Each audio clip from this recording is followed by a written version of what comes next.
The 5.3 Genshin Impact livestream just wrapped up, and there are over 25 stars between the characters and the weapons rerunning in this patch that you could choose to wish for. So in this video, we're going to talk through all of them to help you decide which ones are worth wishing for you. Welcome to Jello Impact, where we build and test every single character to help you decide who you want to wish for and build. To run things down, we've got Moika, Citlali, Moika's weapon, Citlali's weapon, Arlecchino, Clorand, a Liyue Chronicled Wish featuring Baizhu, Shenhe, Keqing, Ganyu, Zhao, Childe, and Qiqi, as well as a Liyue Chronicled Wish weapon banner. And then things that we're not going to cover this video is the Lantern Rite 4-star selector. There'll be a separate video for that, along with a separate video about Lanyan. And Lanyan will be on the second half with Arlecchino and Clorand, but of course you can choose one copy of her for free with said selector, and for most people that's going to be a good idea because she's looking very, very strong. But I think there's one thing to keep in mind first, and that's that Moika and Citlali will be the first half banners, and this is good news and bad news situation. The good news is that them being on the same banner means that their weapon banner will be on the same banner, which is kind of cool for people hoping to go for the weapons. They both have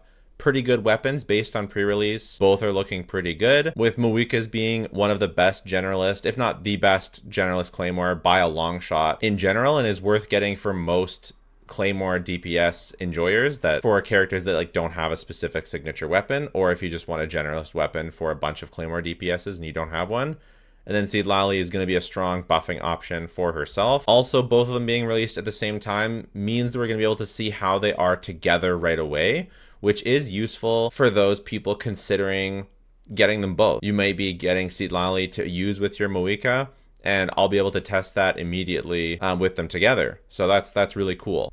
Whereas in the past, if it was one and then the other, you know, if somehow pulling for one was contingent on the other, you wouldn't know how they work together until, so that's kind of a positive. But of course the downside is that funds might be low, and Genshin didn't announce like a huge amount of rewards, just the usual Lantern Rite 20 pulls plus the 500 for the Archon quest and whatever. So nothing super crazy. 500 primo gems, to be clear, not 500 pulls. I already made videos breaking down their kit in pre-release, and they haven't, the videos are still fully updated. They haven't changed barely at all if you watch those two videos and then the one video on the buffs and nerfs. But just as a too long didn't read, Moika is an on-field DPS in addition to an off-field DPS Xiangling replacement for most teams. I recently made a video comparing both of these two characters together and which one you should get. That video is 100% fully updated. I'll link it at the end. You can watch that and have a really good breakdown on which of these two you should get. But the quick and dirty of it is, for a lot of teams, Moika will be a Xiangling replacement and a Xiangling upgrade. Especially, she'll be awesome for Chevreuse teams, for Clorand teams, for Kanich teams, for Mualani teams. It's only like Child International, Raiden International that you won't be using Moika as a Xiangling replacement. But pretty much in all other cases, because she can use the Cinder City artifact set, she should be an upgrade for Xiangling in pretty much all cases. And even better if the team didn't use Bennett beforehand, because she does the same damage as Xiangling, but she doesn't need Bennett on the team, and she doesn't have energy needs, and she can buff with the Cinder City. So she's definitely looking like a Xiangling upgrade for a lot of teams, but not every single team, which I think we all would expect. In addition, she's one of the strongest on-field DPSs, should be up there with Novelette, Arlecchino, Mualani in terms of the strongest DPSs. She might be the best, she might be second. We will see when we actually get a tester. I'll be building and testing them on day one, and yeah, it's gonna be awesome. Citlali is a cryo support, but she doesn't support cryo. She supports Pyro and Hydro carries, and Pyro and Hydro off-field DPSs as well. So you want to use her on melt teams or vaporized teams. She should be buffing Arlecchino among a bunch of other Pyro DPSs. She should be potentially an upgrade for Mualani as well. Both of these characters should be. Basically any Pyro DPS and any Hydro DPS has potential new teams with Citlali that might be more comfortable and that might even do more damage. Her shield is not looking super strong. She will also be a really big upgrade for Chaska, almost certain. So obviously a lot of this channel focuses on power, but I did also really want to talk about overworld and exploration and overall quality of life, because obviously we can talk about meta and upgrades and things like that, but how you actually play the game is something different as well. And Moika, she can fly, she can climb, she can bike really quickly. So from a purely exploration standpoint, Moika does seem like an extremely valuable pull.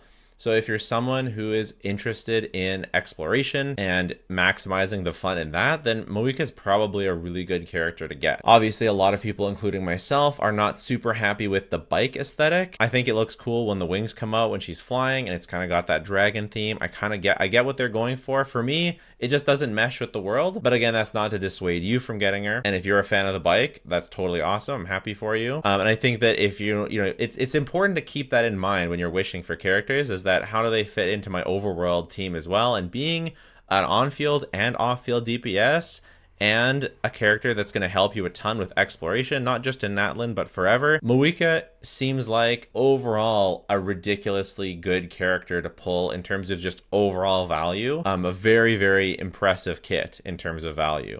And Citlali, if her shield was stronger, I'd be able to recommend her more easily, but I'm going to have to do more testing to figure out all of that. She does fly, and so she will be a valuable character as well, especially in Natlan. But yeah, overworld, these characters really have a lot going for them. Something that Arlecchino and Clorinde just don't have going for them. So that's definitely something to consider as well.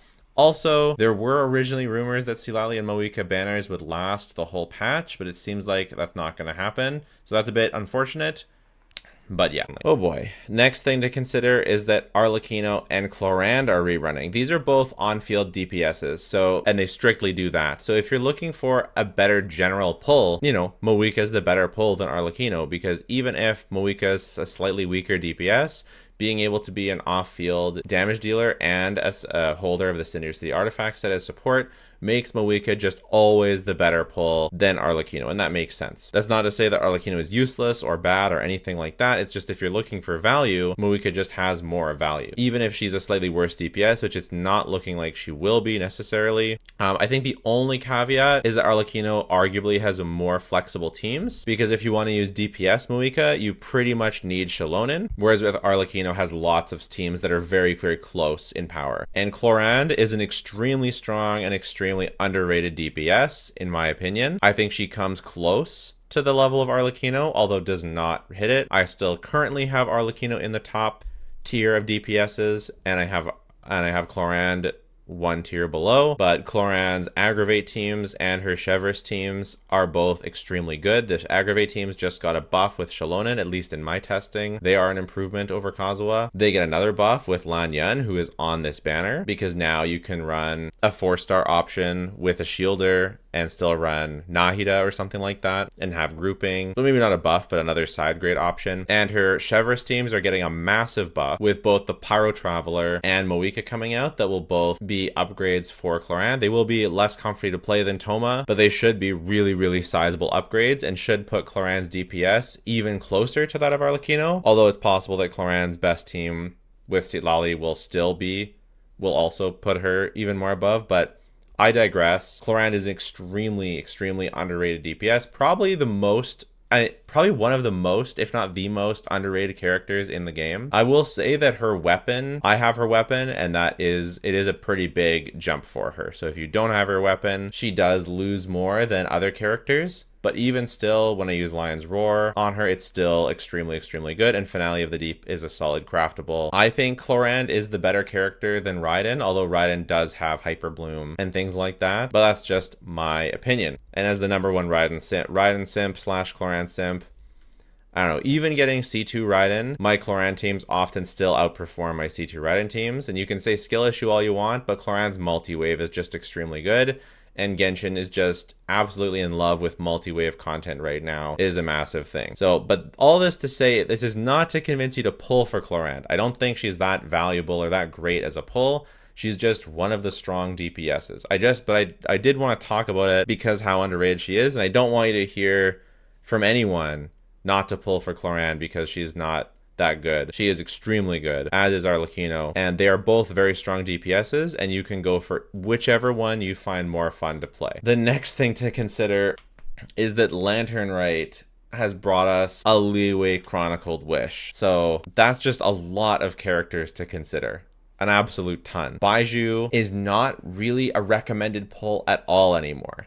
With the release of Xiaolonen, Baizhu, the amount of teams he has that I would actually recommend is so much lower. Like, we don't have Novelette teams. So many of the things you would do is you'd run for Baizhu with Farina and on different teams and just get some occasional versions or occasional dendros here and there, like Hu Tao stuff or just other different stuff. Novelette was very, very popular with Baizhu. But now with Xiaolonen, there's just almost no reason to go with Baizhu anymore. He still has some nice quality of life with his refreshing shield, and he buffs Dendro reactions in a very small way. But he's not even the peak for the peak aggravate teams. You don't use Baizhu with Chlorand. So he's like a comfy, solid option, but he's pretty much been power crept out of the meta. Not to say you shouldn't get him. I used Baizhu a lot before I had Xiaolonen, and now that I have Xiaolonen, I never ever use Baizhu. Personally, that's my personal story, and I've noticed his usage rates are slowly dropping. I think the only time, people are using him is on Novelette teams when Xiaolonen's on the other side.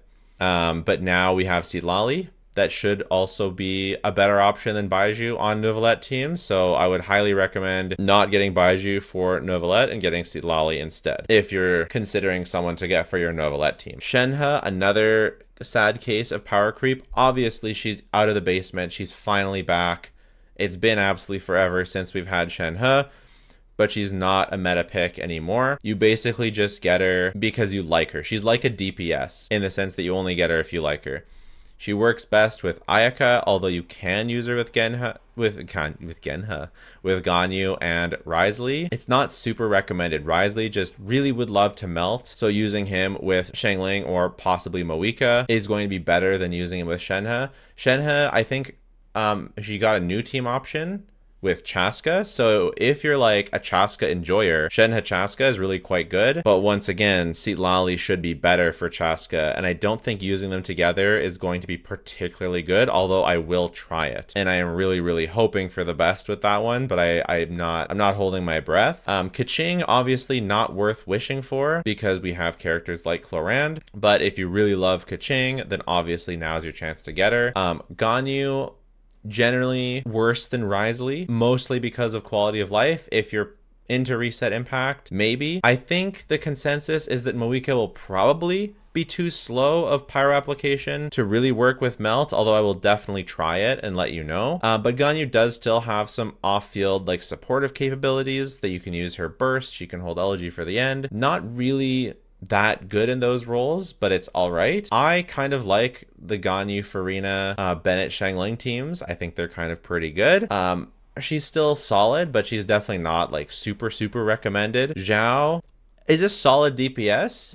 I think he's overall, if you get his team all together, is he the best character here? No, I don't know. But if you're willing to get Shen Yun, C6 Farazan, a weapon for him, and Farina, then he's a really quite good DPS, and he hits pretty hard. He punches above his weight class for being such an old DPS, and his quality of life and ease of use makes him more recommendable than Ganyu to me. Unfortunately, this is a Liyue Chronicled Wish, so although there are lots of good Liyue 4-stars, Farazan isn't one of them. And normally on a Zhao banner, you can get more copies of Farazan. So it's hard, unless you really love Zhao, it's hard to really recommend going for Zhao on this banner, because I'd rather see you wish on a banner that has Farazan, but still a good character. And Childe, Tartaglia is still a strong character even after all these years. International is still extremely strong. However, it's a bit tricky to play, and I don't recommend it to most new players. So I guess overall, this banner, it's like exciting because there's a bunch of limited 5-stars all here, and you can lose your 50-50 to Shenhe or whatever.